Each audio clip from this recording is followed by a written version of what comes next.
Welcome, everybody. My name is Chris Gardner. This is a talk called Understanding How Your CPU Thinks. I like to jokingly say it's a comp sci degree in an hour. I think there's a lot of people, and I'm not saying anything bad about this, but they went through either self-trained or coding boot camps, and they didn't get a lot of that what's really going on behind the scenes type stuff. So this is kind of your quick overview so that if you run into these problems or you're kind of curious why certain things are done certain ways, we're going to try to blow through all that and let you understand what's going on. I do have the obligatory narcissistic slide. So I am the chairman of the DevSpace Technical Conference, so I do something similar to this, just at a much smaller scale and not in a movie theater down in Huntsville, Alabama. And I am also, what is my official job title? That's not even my official job title. I got tired of my official job. I work for Accenture. I think the official job title is somewhere along the lines of software product and platform. Yeah, it's a type of title only a really large organization could love. Anyways, enough about me, because you don't care about me. What are we going to do today? So at a high level, first we're just going to talk about how the CPU works at a very high level. Then we'll get a little lower and talk about some of the internals. And then I want to talk about some common algorithms, because I think kind of understanding how some of these work and kind of getting your brain around them will really help you as a developer and understanding like, hey, why do we always do things this way? Or why is there like bad performance here or something like that? It'll kind of give you appreciation of what's going on with all that. So the key takeaways is to give you all a basic understanding of how the computer actually is working. This will allow you to think like a computer and write better code. We all on board? This is your last chance to run. I'll start mocking people who run after this. Not really, but you know. All right, so what are the two most important skills for a developer? Anybody have a guess? When people ask me, hey, you're a software guy, you've been doing this for longer than I care to mention on something that's being recorded. What are the two most important skills? What do I have to do to become a developer? And I say, you really need two things, and none of them have to do with coding, surprisingly enough. Step one, you need to, if I hit the right button, you need to learn how to take big problems and break them down into progressively smaller and smaller problems until you have something manageable and then build everything back up, right? So if you're capable of doing that, you're in good shape. Having said that, what do you think the other thing you need to be able to do is? Googling? Googling, yeah. Well, that's implicit in the breaking things apart and putting it back together. No, communication, right? Unless you're a open source library maintainer who doesn't talk to anybody and just throws your code out there and you're working completely separate, we're all writing these codes for someone to solve their problem. These people aren't technical people. We need to know how to communicate with them and take their fuzzy, mushy, hey, I need something to do this, and turn it into something very actionable to a computer. So the communication part is actually probably the most important. Because after they give us that squishy and we formalize it, then that's when we break everything down and put everything back together, right? So the communication aspect really is one of the most important. So we act as an interpreter, right? Both to those fuzzy business people that are like, I just need something that will make the spreadsheet produce this number. And you go, okay, I make spreadsheet produce this number, right? You need to know how to communicate those problems back and forth in non-technical ways, but you also need to know how to talk to that computer. How many of you have ever considered the fact that if you're some sort of guru in some programming language, whatever your favorite programming language is, that it's like you have learned a second language. It's like you also learned some sort of natural language, like French or Spanish or Japanese, right? Because you have this method to think in your native language and translate that to somebody else's native language. That native language just happens to be the native language for a computer. And it's not even the computer's native language, but we'll get to that later. Right? So how does the computer think? It's time for an analogy. I'm setting myself up for failure already, I know. So, actually, I need to be by the computer. So hopefully, y'all can see that one. I love this slide. This is a tweet I stole from 2014. This has been around for a while. But what I love about it is that it compares time to a CPU to human scale time. And we're going to get into why here in a moment, but what I love about this is that it starts at one CPU cycle being about 0.3 nanoseconds, right? It does things really fast. And it says we're going to compare that to human time being 1 second. And there's a reason why I like this analogy. What is something a computer can do in one clock cycle? See if anybody knows. Considering that's the point of this talk, I'm not necessarily expecting, but see if anybody can throw it out. Okay, I mean, that is a valid answer. Yes, it could load something into cache in one CPU cycle. What is something actionable that we can compare to a human? I think I heard somebody say it. Add 2 arbitrary integers, right? It can do that in one clock cycle. And we'll actually look at how it does it a little bit later. But I like that because if I were to come out here and say, hey, add 3 and 7, for me to say those words, you to hear them, rattle those numbers, come up with the answer, which in that case was 10, and spit it back out, that'd take you about a second, right? 2 simple, arbitrary, small numbers you can rattle off like that. So that's kind of where our comparison is coming from here. But then as you go up, we start worrying about these things like, okay, well, let's access cache. Well, now we're at 0.9 milliseconds, or nanoseconds, which is like 3 seconds to us, right? So if you got to write it down real quick, that's what we're dealing with. And we keep going down here, and you start thinking about, okay, well, we're talking about all this cache access, and all of that happens correspondingly in seconds. But then you start talking about, well, let's go to RAM. Well, that's 120, I think it's milliseconds. No, we're still at nanoseconds. That's 120 nanoseconds. That is the equivalent of 6 minutes in our time scale. These access times get big quick once we start thinking about it. One of the things I really love here is like, you talk about internet access. Let's say San Francisco to New York. What's a really good ping time these days?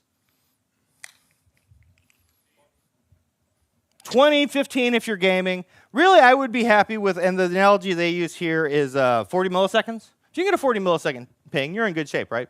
That's internet from San Francisco to New York. The equivalent of that is 4 years. You could walk there faster. I mean, you probably wouldn't enjoy the trip, but you could, right? These parts going on in the background scale up quick in comparison. And then just for the joke of it, like a physical system reboot, if you're talking about a server, how long does that actually take? Right, a couple minutes. Bring the server down, let it reboot back up. It says here for 5 minutes, it's 32 millennia. That is an eternity. But that's what we're dealing with here. So we have to kind of think about what's going on and how can we better use these closer, better things, right? So we have processors these days, right? We've got physical cores and we got virtual cores. Physical cores are the actual hardware, what's going on there. I like to liken it because I for some reason, don't like multi-screen setups. I like to just have a computer with one monitor that does a single thing very well, which is what I'm demonstrating over there on the, what is that? It's the left to you. But if you notice and you pay attention in there, there's like 5 different computers, and they're all doing one thing. Right? It's a little difficult to get them to talk to each other. There's some stuff that goes on there, but each one can do one thing efficiently, which is the way it's set up. And a really fun fact, if you can pay attention and really squint your eyes and look at what's on the screen, that is me developing this slide. Oh, it's so meta. But then you've got virtual cores, which is like if you've got the multi-monitor setup, right? So everything's coming from one place, but I have to share that processing resource, right? So it's technically, to your eyes, instantaneous, but really it's like you get to do something for 500 milliseconds, now you get to do something, now you get to do something, and it has to share all those resources across, just so it can display it, display it as it's going. So we get to this idea called pipelining. Right? This is our first really computer science-y type thing. This is what's going on inside the computer. The program's somewhere on disk, or somewhere, doesn't matter where. Every time, in the trivial sense, most modern processors have a much longer pipeline, but I'm trying not to break your brain. I'm trying to introduce a concept. So this is like old school, right? This is when we were in the 286, 386 days. the computer will fetch the instruction. After it fetches the instruction, it decides it has to see what that instruction does. It's called decoding. Once it's decoded it, it can execute it. And when it's done executing, it can take the results and do whatever it wants with it, right?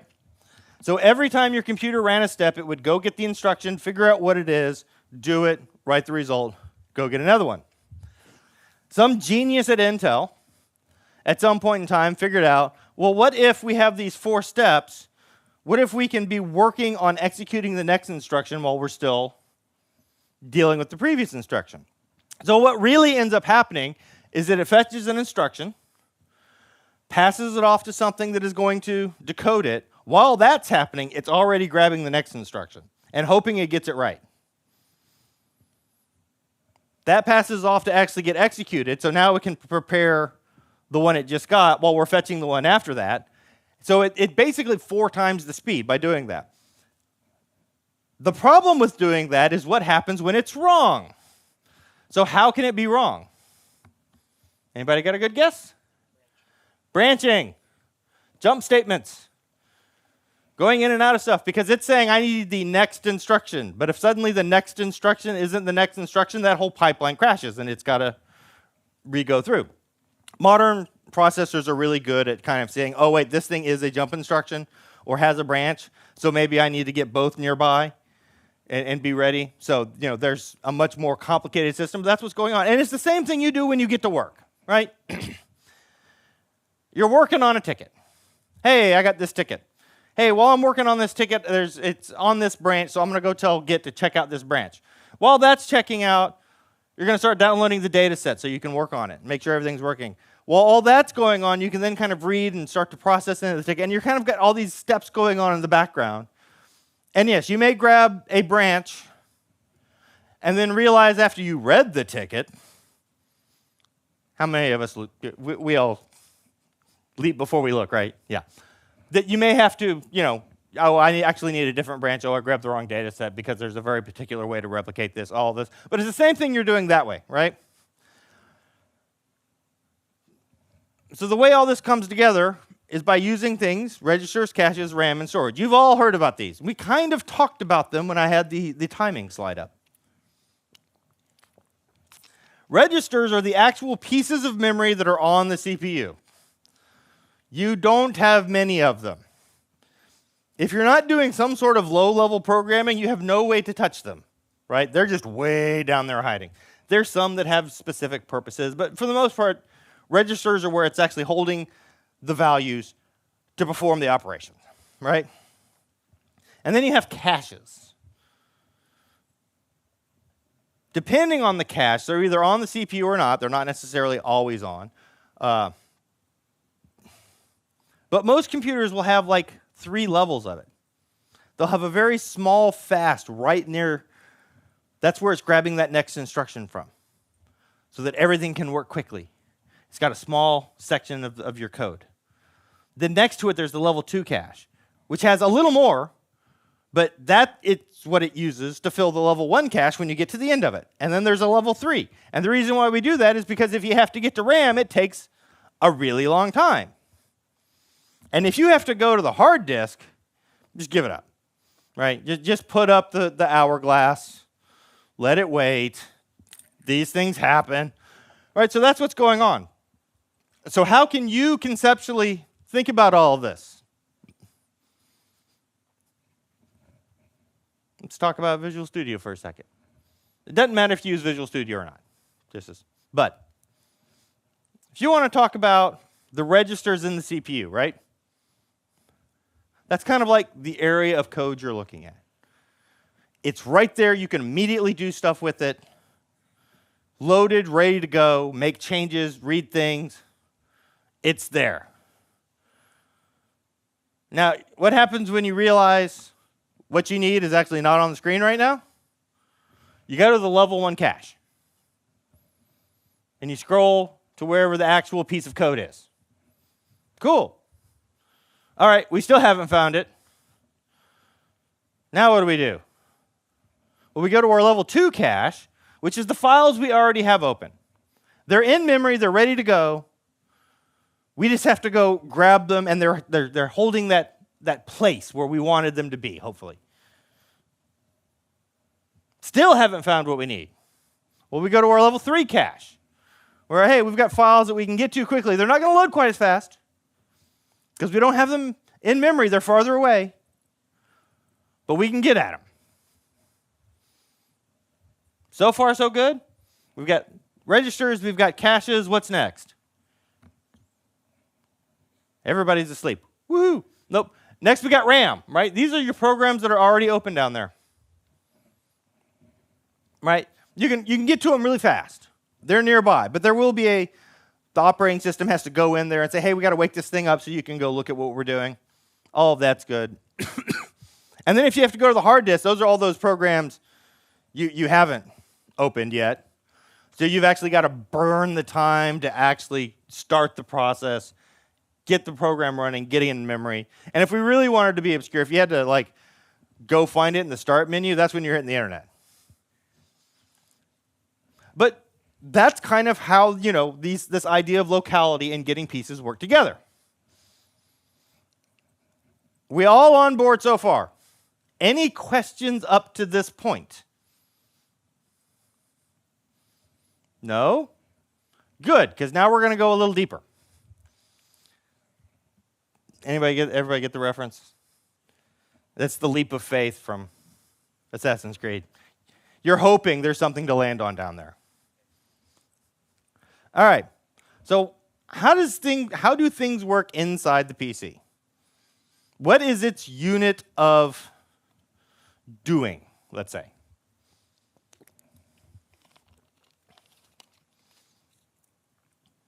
Really? It's just bits. It's just ones and zeros. I love that because it's on or off. Anybody know what the traditional values for the on and off are?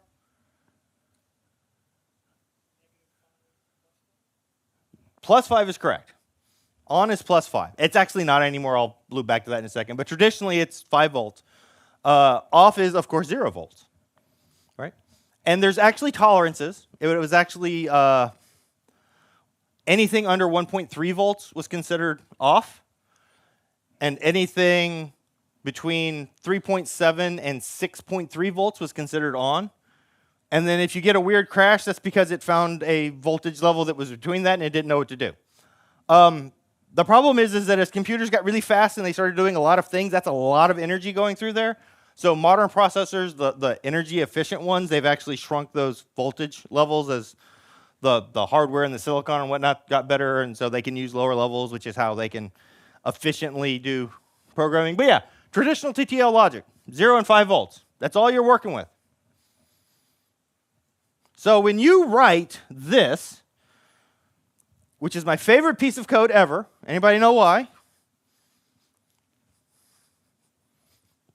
It's got that one line. I have a degree in math. X equals X plus 1.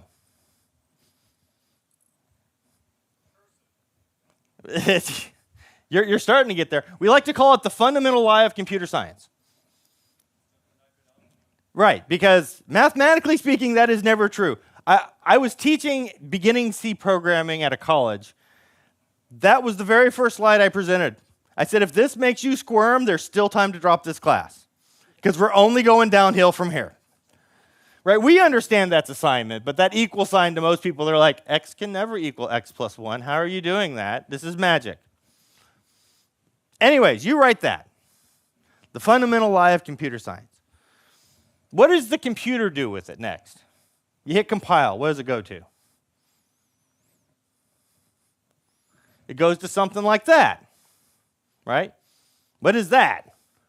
It's assembly language. And to be fair, that C code does match that x86 assembly language. So you're actually seeing behind the scenes. So let's take, where's my favorite line of code in that one? Anybody know which one it is?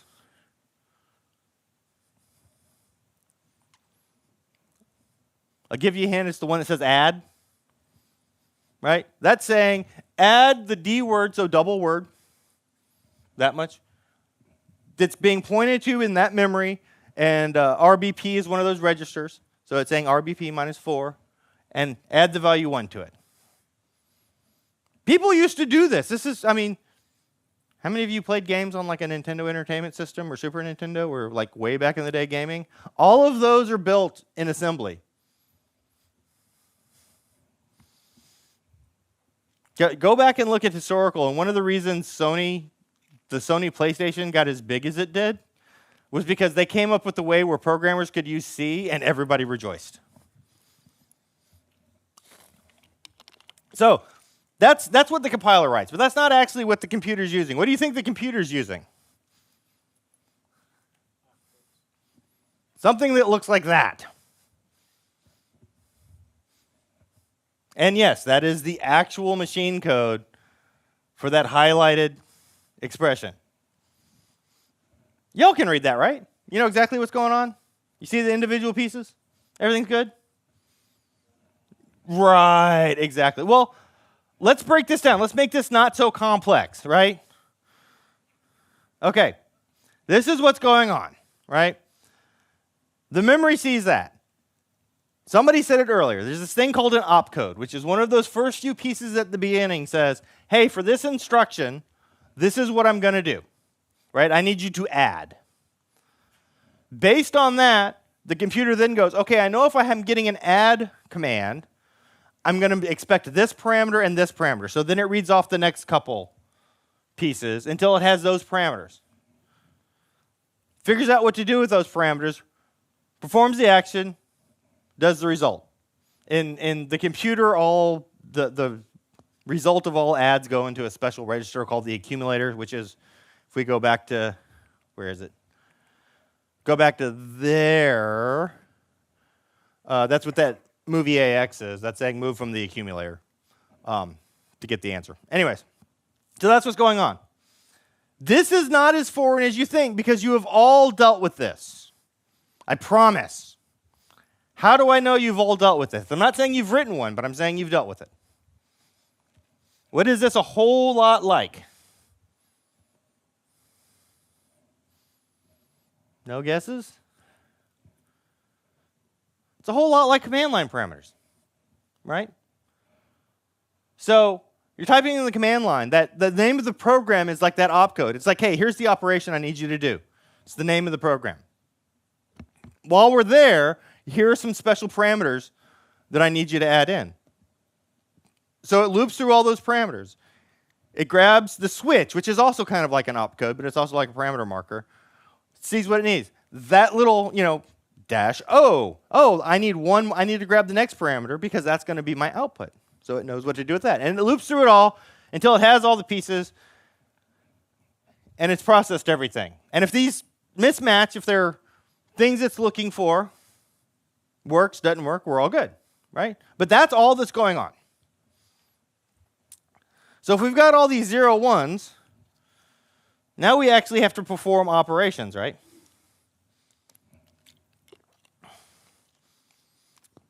Now's about when we're going to dive into the world of algorithms. How does a computer actually add two numbers? First of all, how do computers store numbers? Just integers. We're not going to make unsigned integers. We're not going to make this hard on you. Binary, right? Stores them in binary. So how do you add two binary digits? Binary math is correct, but the point is, it's the exact same way excuse me, you would do it in decimal. Right? Super simple. All the way over at the end, we have 0 plus 0. Well, that's a 0, right? No big deal. Next to it, we have a 1 plus 1. Well, that's 2, but in binary, that would be 1, 0. So we write the 0, we carry the 1. Now we have to add 1 plus 1 plus 1. Well, what would that be? That would be 3, but in binary, that would be 1, 1. So we write down the first one, we carry the second one. Now we've got 2 1s. There we have it. Now, we were using 4-bit numbers. What was our output? 5 digits. What are we going to do with that 1 at the front? There's two answers to this, by the way. I want to see if anybody knows either of them. Carryover, that's one of them. Yes, very good. So it would just say, we're going to take this value, we're going to pipe it into the next thing. What is the other thing it's going to do? Throw an overflow exception. So if you're ever doing a math and all of a sudden you get an overflow exception, it's because it detected that bit came out the end. That's all it's doing. Hey, we had an extra bit. We don't know what to do with it. Crash your program. It's quite rude of it, I do believe. But these things happen, right? This is how it actually does it, though. What are those? Logic gates. The top set are and NAND, aka not and not. Next set down is ORs. Next set down is exclusive ORs. And then there's not and just a logic gate past that. That's all it does. It's just using those, though. You want to see what the circuit looks like? You want to see it, don't you? Looks like that. It's called a 4-bit adder. But if you look at it, at the top, we have N1, N2, right? These are where those raw parameters are coming in. It does some logic, produces outputs for all of them, and then at the end, there's where we do the carryout or the overflow, that extra bit if it exists. So you can either chain these together, well, that can become an input to the next 4-bit adder, although these days are 32-bit adders, but you wouldn't be able to read if I put a 32-bit adder on the screen. But it just chains them together, and it just does that in logic. That's why I said that's an arbitrary one instruction command earlier, because that's all it's doing inside the computer. It said, hey, I need an add. Here are these two pieces. Run through these logic gates. I'm done. And if you really want to see how that works, here's some fun YouTube videos, right? So Matt Parker, a.k.a. Stand Up Math, he made a computer out of dominoes. And he figured out how to do the corresponding logic gates just with how the dominoes were falling. So at the beginning, you could either put in or not put in a line, and it would work its way through, and at the end, the dominoes fell corresponding to the answer. It's very interesting. He originally did a 3-bit adder, and they realized that was too easy, so they did a 4-bit adder, and that did not go as well. So it's fun to watch. And then he challenged his friend, because that's Matt on the far right. He challenged his friend Steve Mould to make a computer out of water. So Steve Mould made a water computer. And he 3D printed these little logic gates that had the water come in, and it would react to the water in different ways to replicate the logic gates. You can do this thing in any ways. It's just how it's flowing. Why am I having a system notification?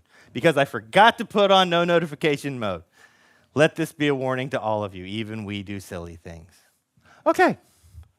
So how does all this stuff come together, right? We have a simple algorithm. So let's talk about some of these more complex algorithms, because we understand now what's going on kind of in that hardware and how we want to keep things closer together and how some of these operations work. So with all of that, what do you think really simple operations for the computer are?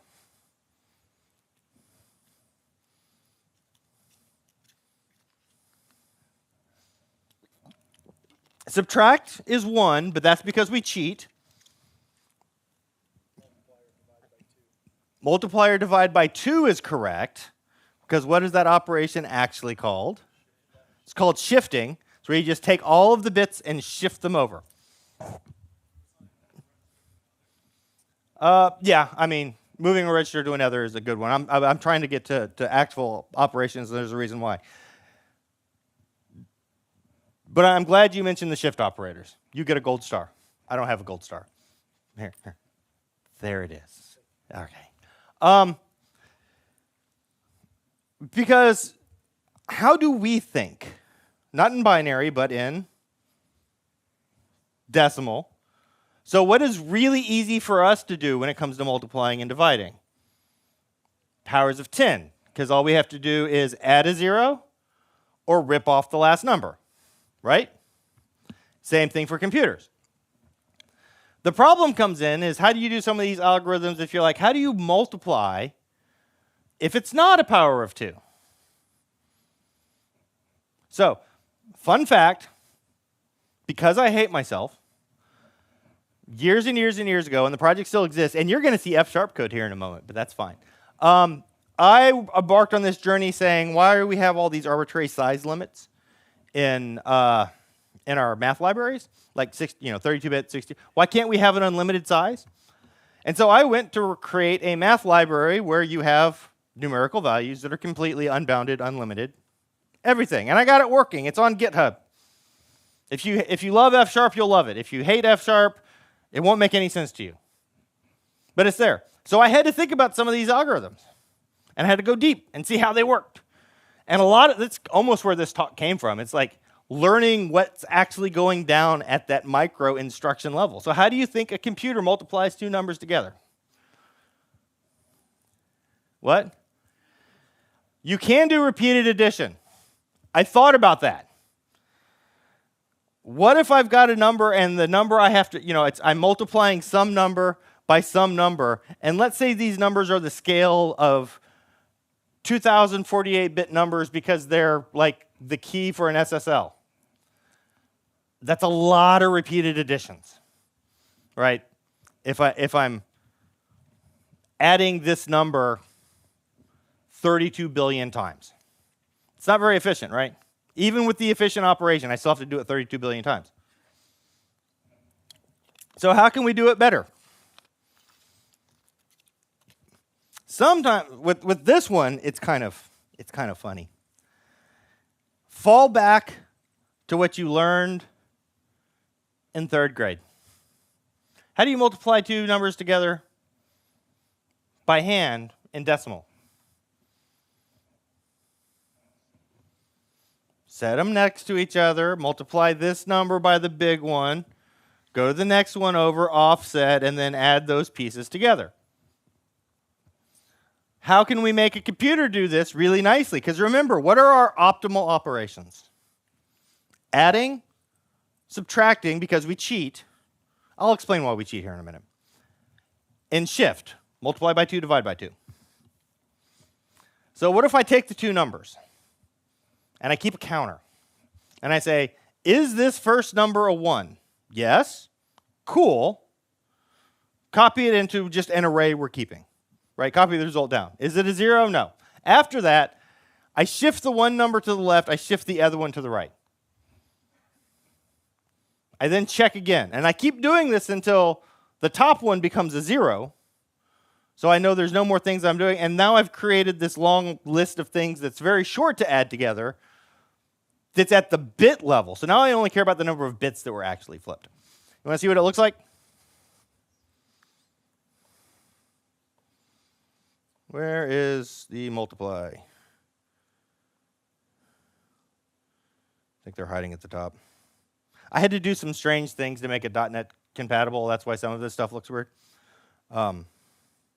Here is the actual multiply function. That's the entire method right there.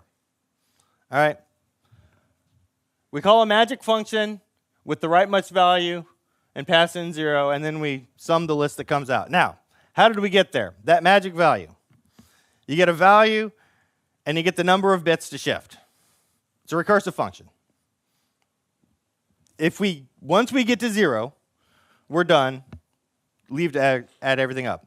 Then we get to the fun one. Check that first bit. Right? That's what here, let me actually highlight it. I guess that would be nice of me. We're talking about this part right here. And we'll do it this way. Ta-da! Right there. Check that first bit. If it's a 1, then that would mean we are multiplying the other number by 1. What would be the result of multiplying by 1? The same thing, right? What if it was a 0? What would be the result? A 0, and we can just ignore it, because why do we have to add 0? So it makes our life really easy. So we say, hey, is that a 1? Cool. All right, we'll add it to our list. If it's a 0, we just shift the values over and go to the next one. Okay, we're done with that one. Because what's going to happen when it's in the next position and we go, is that a 1? Just it would have lined up differently, right? So that shift is doing the line up differently. We just repeat this all the way through. So then you end up with a very few things to to go. I take advantage of the fact that my addition algorithm is really good, so I kind of queue them all up and use use array math to do it. I think actually in the processor, it just adds it in the accumulator as it goes along. But that's all the algorithm is. That doesn't sound so bad, right? Still inefficient. You want to avoid a multiplication like that if you can, but there's plenty of, it's hard to do that. So if that's how you multiply, how do you divide?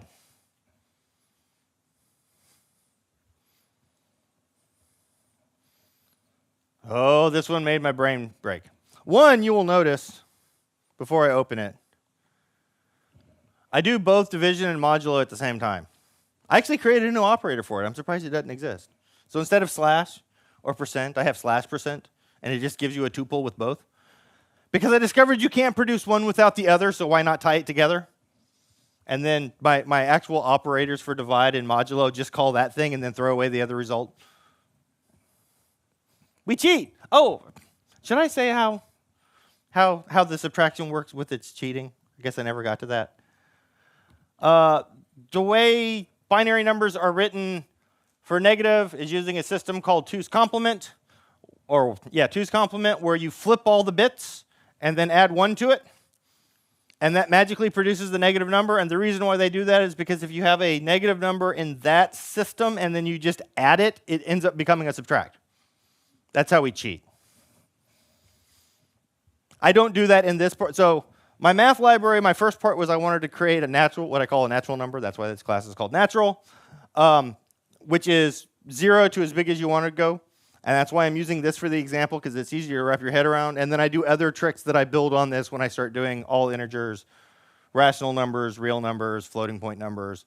They're all based on this. So this is the raw math to do it, and then I do other tricks in the background to extend it. Multiplication wasn't that bad. Why did division suddenly get intense? Because that ain't trivial to do. Think about it in your head. You don't just repeated subtract. In your head, try to see if you could just wrap your head around how to divide by hand. Spoiler alert, remember when you were in 4th grade and they taught you long division? You're doing something similar. It's got this same thing where I care about whether or not there's a 0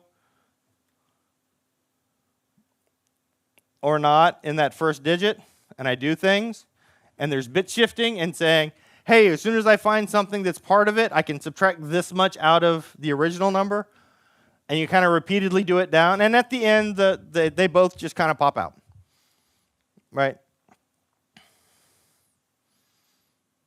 But that's math you can't get around. Let's talk about the real fun one, which is the reason, the algorithms that really got me to write this talk. They were also, I figured out how to do most of these on my own.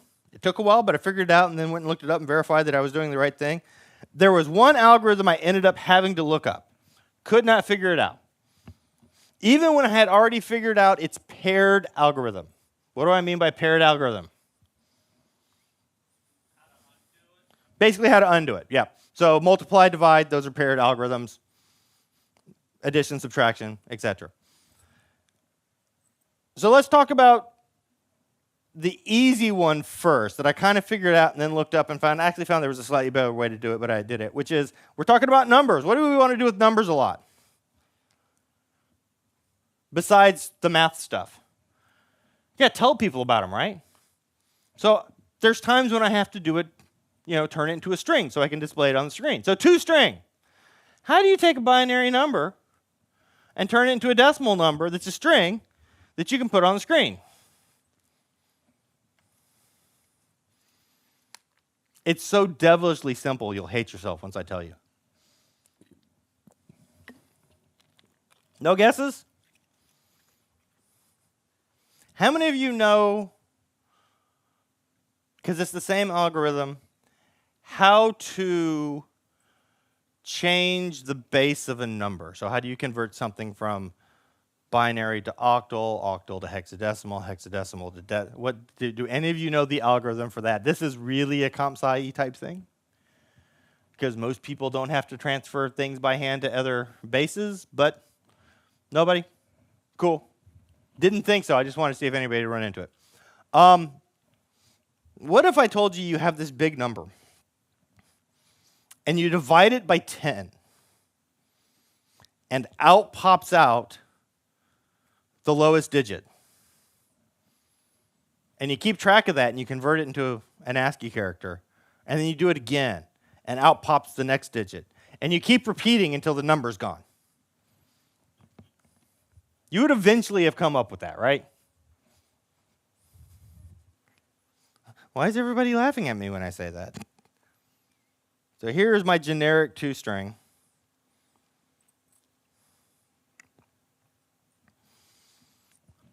So the number comes in. First of all, I shortcut it. I say, if you gave me a 0, I'm just giving you a 0. Right? Yay, cheating. Next part down. I take the incoming number, run it through this function, which we'll talk about in a second. That's this thing. But then afterwards, because of the way that function works, the number's backwards, so I just reverse it and then concatenate all the characters I created. So this is the magic one. As we come through, do a div modulo. Again, do both pieces at once. I'm dividing by 10. The character I care about gets converted. The plus 48 just moves it to the correct place in the ASCII character. But what comes out is the quotient and the remainder. I take the remainder that came out. That's my digit. Convert it to an ASCII character. Take the rest of it. Repeat. Keep dividing by 10 until we've eaten the entire egg. This doesn't sound bad if you're converting like a small number inside of, a normal integer, right? What if that's, the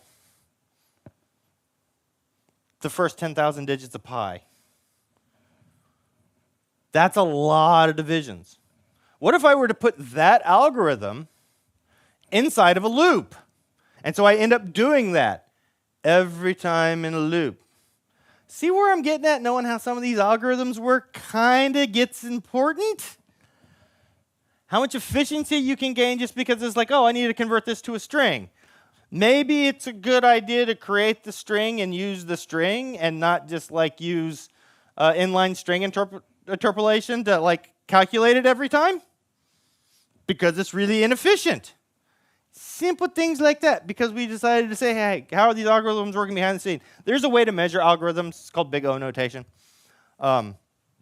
which is beyond the scope of trying to teach you all some stuff in about an hour. But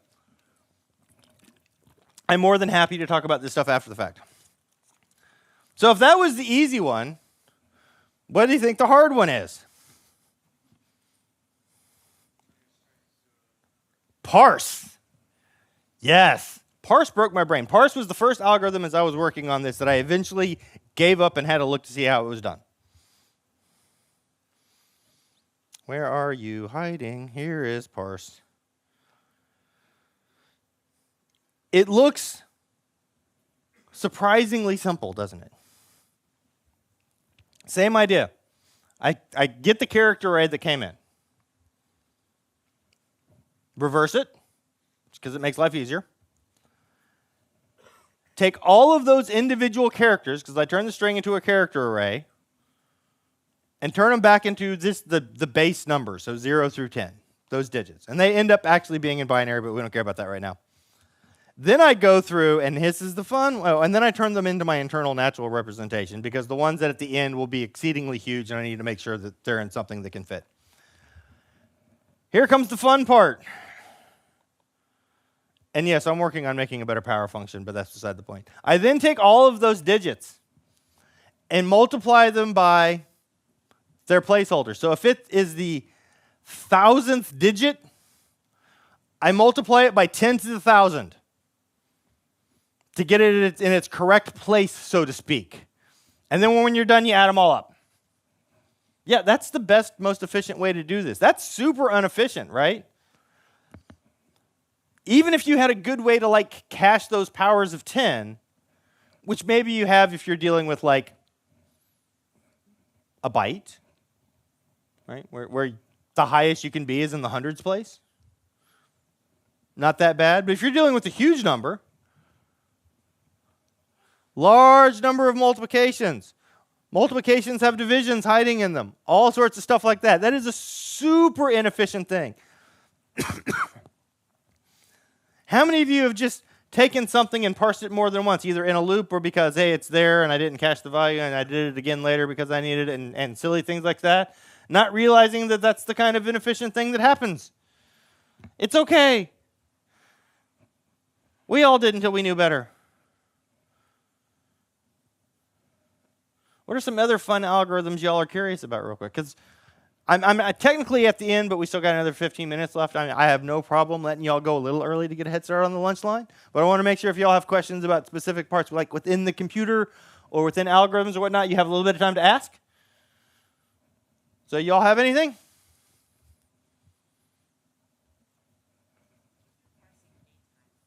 Parsing date time?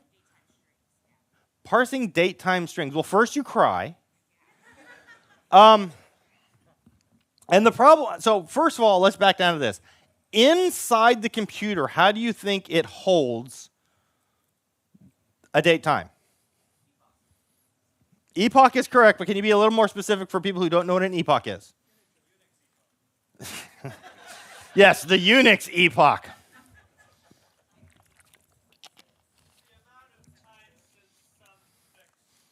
It is the amount of time since some fixed point in time, which is correct.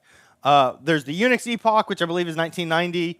I'm sorry, 1900, January 1st, 1900. Don't quote me on the exact days when they are. And SQL Server, it uses sometime in 1735 or something like that. But it picks a point in time, and then it picks an increment. It may be milliseconds. If you're dealing with the date time object in .NET, it's actually called ticks, which are like 1/75th of a millisecond, if I recall correctly. But it uses whatever thing, and it's just the number of those that exist to the date you want to get to. So it's stored as a number, and it's the offset from some point in time, how many it does. If you want to parse it, you basically say, hey, first I need to pull it in, and I need to figure out what the individual pieces are. So you need to actually parse the string and say, this is the month, this is the day, this is the year, this is the hours, this is the... You figure out where all those pieces are, and you store them all separately. And then if you're in a sane language, you start building up based off those offsets. So you know, like, I have a year. This year is, let's say, 100 years from the offset, and I know a year takes up this much time, so I add in those pieces. And then you do it for a month. I know if we're in January, we started, at this point in time, this is the number for that off, et cetera, et cetera. Yes, you have to check for daylight savings and all that. Not daylight savings, leap day and all that. But, it's the same basic idea. And then you just add up those parts till you get it together.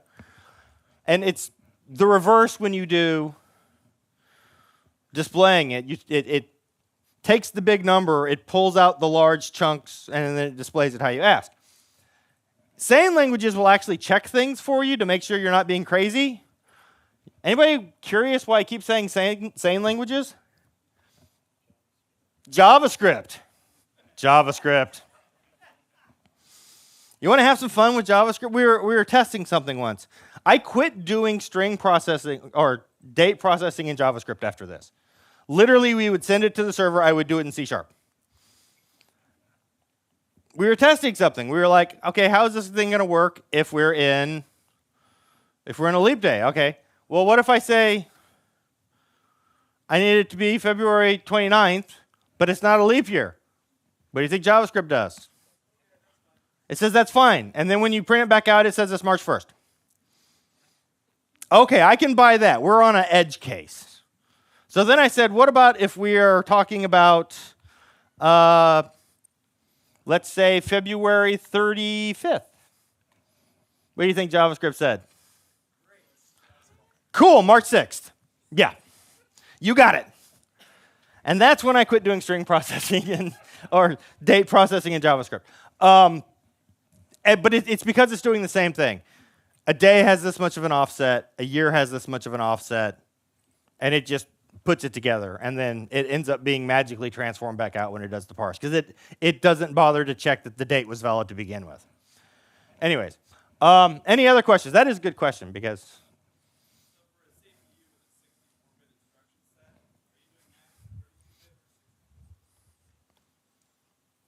Wait, I'm trying to wake my computer back up real quick.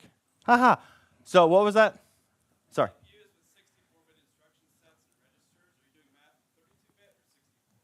The question was, in 64-bit computers, am I still doing things in 32 bits? Are you talking about specifically my math library? Or are you talking about in general? In general, it will always use the native size of the processor. And so if you're doing a 32-bit, it will just pass in zeros for the upper parts. And then it will just see if there's an overflow because we got past that one part. But yeah, it always does. And if you do old school C, there's a lot of stuff because processors had different native parts. And there's what they called native ints, where you're saying, do it whatever the size the processor is, and we'll work from there. But yeah, it generally, if it's a 64-bit processor, it expects 64-bit instructions. And so if you pass it as in a 32-bit or a 16-bit, like a short or something, it just pads it with zeros for the operation.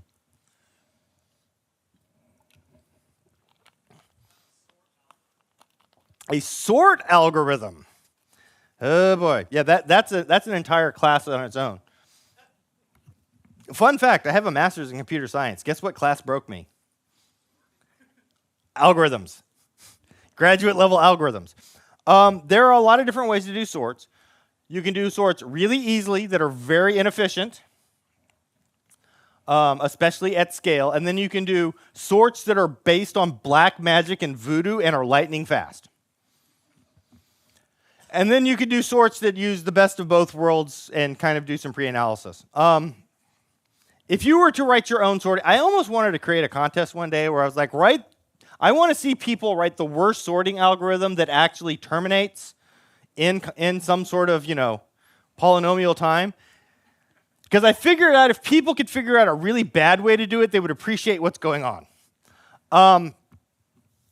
If you were to write it yourself, how would you think to write it? Compare big and small, right. Nested loops. Okay, you took those two together. You take the first two elements of the array. You make sure they're in order, right? So you make sure the smaller one's ahead of the bigger one. You then go to the next two elements and compare them. And once it's off, you swap it. And you go all the way through. When you get to the last element, guess what? The biggest thing is at the end. Cool. Repeat, you just now don't have to go to the last element. This is called a bubble sort. It was the original version of a sort. It is super inefficient because it has to go read the size of the list squared number of times. So if it's a 10 element list, it's got to do 100 reads to get it done. Horrible. But really easy to write. People started iterating on that idea for a while. You eventually got to what was known as an insertion sort, which had the benefit of the way the insertion sort is written. Once it detects the list is sorted, it can stop. So if it's mostly sorted, it can go through a couple reads and fix everything. But basically, it finds something out of order and it finds where to put it. Is basically how that one works. So if it's mostly sorted, it's pretty efficient. If it's not mostly sorted, it's horrible because it basically turns into a bubble sort. Past that, then people started going, well, is there a way to make this more efficient? And they have figured out, theoretically speaking, all of those algorithms I talked about right now, you have to go through the list n squared times, in theory. The absolute fastest you can do this stuff is in n log n reads. So, if there's 100 items in the list, 100 times log of 10, which is 2, so 200 reads. That's the best you can do. They all use, anytime you see log coming up with numbers or array sizes, that means it's using a divide and conquer strategy. So basically what it does is it takes the list and it breaks it in half. And it sends each half through the sorting mechanism again. So it's a recursive function. This is what's called a quick sort. And then takes that and it does it again. It does it until there's one element, because it's broken it in half all the way until there's one element. What is the beauty of a one-element array? It's sorted. Right. And then on the way back up, and now it says I have two sorted lists. All I have to do is interlace them together as they're going. So that's one set of reads through, interlaced together, and now you have a sorted list again, just this time with two elements, and then it does two element ones, and you get four elements, and you work your way back up. It's called a quick sort. Computationally speaking, it's super efficient, with the problem that it has a lot of code and overhead. So if you look in a lot of libraries these days, they actually do a hybrid approach where they look to see how long the list is. And once it hits a certain threshold, it uses one of those dirt stupid like n-squared routines, which are very computationally efficient and don't have like all this memory floating around and whatnot. And then once you get big enough, it does the quick sort to break everything down. So what it actually ends up doing using this hybrid is it will like take your list of 100 elements, go down to 50, go down to 25. I think when it gets to about 10 elements, it then just sorts that, because that algorithm is actually more efficient than breaking it down more and more, and then it builds it back up that way. But that's how most sorts work these days, is they're a hybrid of some sort of inefficient but computationally easy sort and some sort of super computationally efficient but with a lot of overhead. And you can talk sorting algorithms all day long, and plus and minuses. And there's ones that overwrite the same memory it's in. There's ones that create copies. Or it depends on your needs. But yeah, sorting is, you can go down the sorting rabbit hole. And it can get kind of interesting. Any other questions? We only got a few minutes left. If you all want to escape, go ahead. I'm more than happy to stand around here for a second to answer the questions you're too afraid to ask out loud. I'll be hanging around the rest of the conference if you want to talk afterwards. More than happy to do it. Let me do the contact. Let me do the other narcissistic slide. I'm not going to bother to go back to full screen, but there's all my contact information. I'm more than happy to talk about this stuff at any time. Thank you all for coming. Hopefully you found this useful.